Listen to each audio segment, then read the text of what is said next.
नमस्कार, हम डिम्पल मिश्रा स्वागत करते रहो सबके अपना यूट्यूब चैनल भारत लोकगीत पे। तो आज हम आप सब खातिर लेके आए बनी एक अच्छा सा प्यारा सा शिव जी के गीत। आप सब ये गीत सुने, अगर ये गीत पसंद आए तो आप सब हमारा चैनल के लाइक सब्सक्राइब शेयर करें और कमेंट करके बताएं कि ये गीत आप सबके कैसा लगा। सामारे बदना शिवा शंकर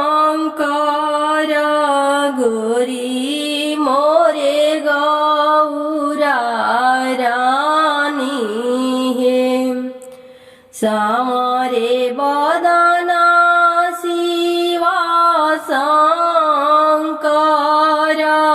गोरी मोरे गौरा रानी हो।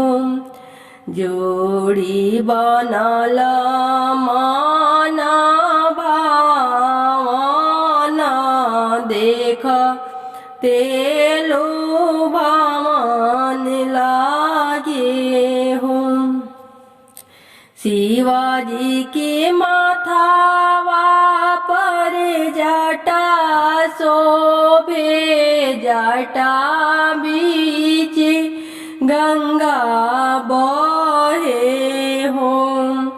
शिवाजी के माथावा पर जटा शोभे, जटा बीच गंगा बहे हो। गौरा के माथे लाल चूड़ा शोभे, देख ते सोहावना हो। गौरा के माथे लाल चुंदर शोभे, देखत लुभावन लागे हो।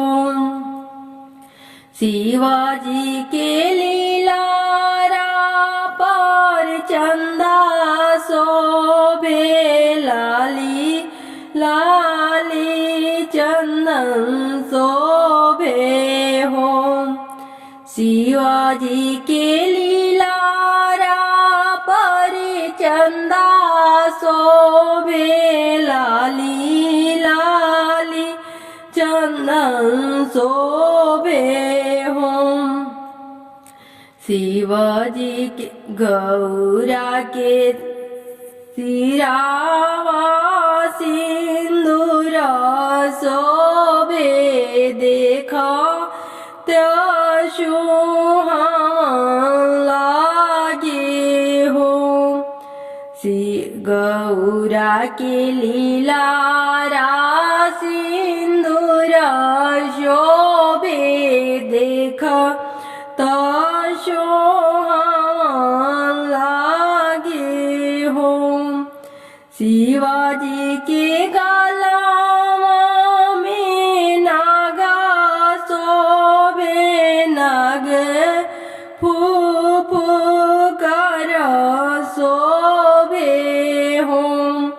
गौरा रानी के गले चंद्रहार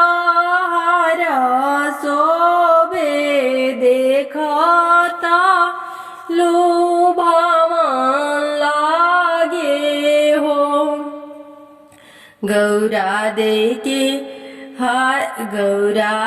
के गले चंद्रहार शोभे, देखते सोहावन लागे हो।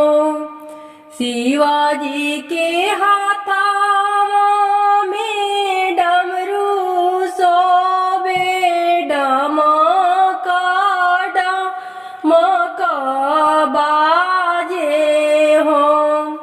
गौरा रानी हाथ शोभे कंगना, मात खनक खनक बाजे हो।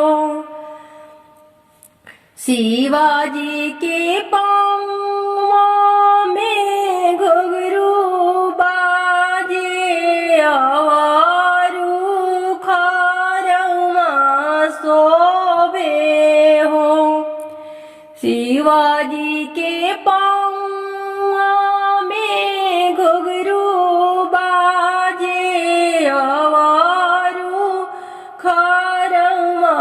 शोभे हो। गौरा रानी पावे बाजे पाए जानिया त देख त सोहावन लागे हो। गौरा रानी पावे बाजे पाए जानिया त देख ते